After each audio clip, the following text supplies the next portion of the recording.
Morning, guys. So here we are. We're ready to continue the process of making bread. And so first steps, I'm going to come over and preheat my oven to 375. So there we go. So we're going to do that. And we're not going to use convection bake today. So some of you may have convection, some of you may not, but we're not going to need them today. What we will need is an egg. We're going to need some flour. We're going to need a rolling pin. If you don't have a rolling pin, you could always use a bottle. So wine bottles work really, really well. If you've got that, or an olive oil bottle, that would work well. Anyways, we'll take it from there. I've just discovered the pause button, so I'll be able to just add to this. Okay, so first things first, we're going to decide what kind of bread we're going to make. So you could absolutely take this guy here, spread a little bit of flour on the bottom of this, pop it over, maybe run a little knife, make some marks on the top, and just bake it like that. And it would look, it's not exactly like a calabrese bread, not even the same type of dough, but it would have that feel to it. It could be a big sort of thing.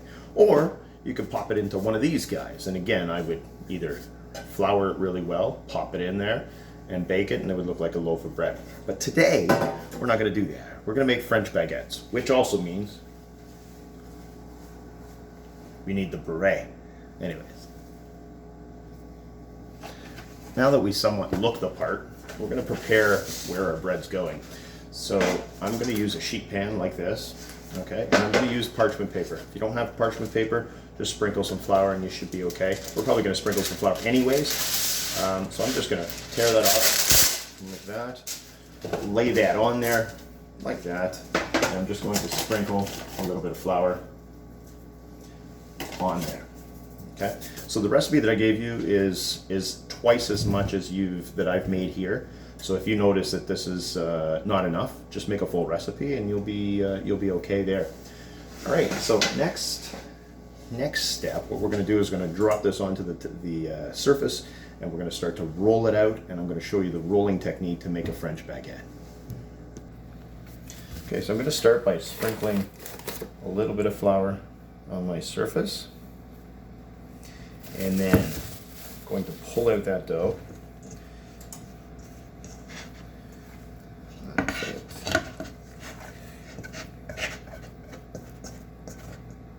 Like that.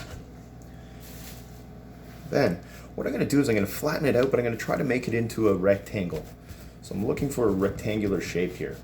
Okay, I just bring it around. I'm just going to make sure there's lots.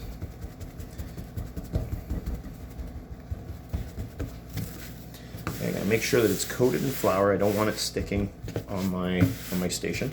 And then I'm going to take my rolling pin or my wine bottle, and I'll just roll that out. Bring that around, make sure it's coated well. Okay, if I need a little bit more flour, just do that. I don't want it too caked up, but I want to make sure that it's not sticking to my surface.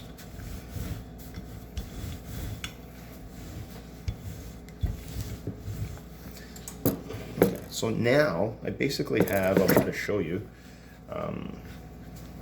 looks sort of like a rectangle, yeah? Kind of square a little bit. And what's cool about this kind of dough is you can actually just pull it out and re-stretch it to the sizes that you need. All right, so I'm going to take off the excess flour that's on the inside of this, and I'm basically rolling it. And I'm rolling and then rolling, and once I can get to a sort of, I'm just going to bring it out like that. Just keep rolling it, rolling it, rolling it, rolling it. Like that.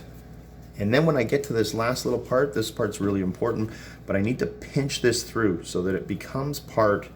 Okay, you can kind of see how I've done that. I'm going to do the same on the ends. Just going to pinch that in really, really well so that they don't fold open. I want them to become part of each other. Okay, and this seam is going to be down on the bottom. We're going to cook that on the bottom side. Okay, so there, that looks pretty good. All right.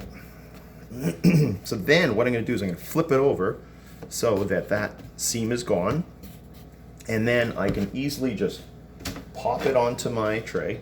Okay, like that. Oops. hold this down so you can see it. Okay, and what I'm going to do now is I'm going to prepare an egg wash. And to prepare an egg wash, what I need to do is this. I'm just going to crack my egg. Okay, I'm going to discard the white. Oh, I should be showing you that. Hang on. So basically, I'm just moving it one into the other like this, and I'm discarding that white this way. What I want here is the yolk. Okay, so I'm going to get rid of this white. I'm going to pop my yolk in here, and I'm just going to mix it with a little bit of water. Like that. Okay, so you can't really see it, but there's just a little tiny bit of water. I'm going to take a fork, and I'm just going to mix it up. Okay, when that happens, what I'm going to do, I don't have a brush here. I have a pastry brush. If you have a pastry brush, you could absolutely just brush it like that. I'm just going to use my fingers. I'm just going to coat the whole thing in egg wash. And just do that. You could also do this with olive oil if you wanted to. Okay, some people even use just straight water. And what this will do is the egg wash will give us this nice brown outside, just give us a little bit of a crustiness, and will allow for the next step. What we're going to do now, I'm going to take the knife, and I'm just going to score it. And I'm going to score it sort of on the bias like this. And I'm going to go in about, I don't know, about a centimeter thick, all the way like that. And then what you end up getting is that traditional sort of look to that. And as it bakes, those little slits will start to open up, okay? And it'll give you that sort of cool, that cool look that you always get with a baguette. All right, so we do have lots of time now because we're on self-isolation. So you could let this sit out for another couple of hours if you wanted to, and then bake it. I'm just going to bake it. If you let it sit out, it will grow a little bit more. It'll be a little fluffier. It'll be really, really kind of nice. So anyways, I'm going to pop this in now. And there she is. And we're just going to let that bake for about 25 to 30 minutes. We'll keep an eye on it, make sure that it's not burning or anything like that. But once again, center of the oven, okay, middle shelf. All right, guys. So anyways, it's in the oven now.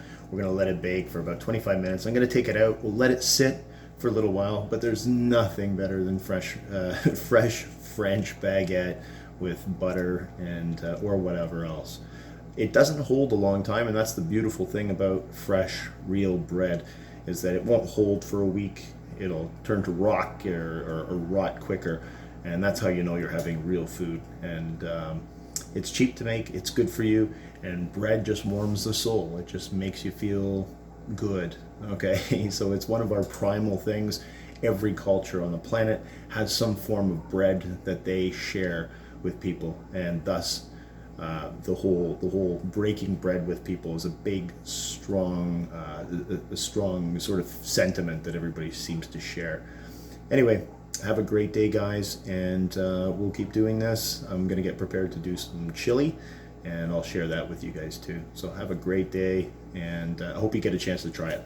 Ciao.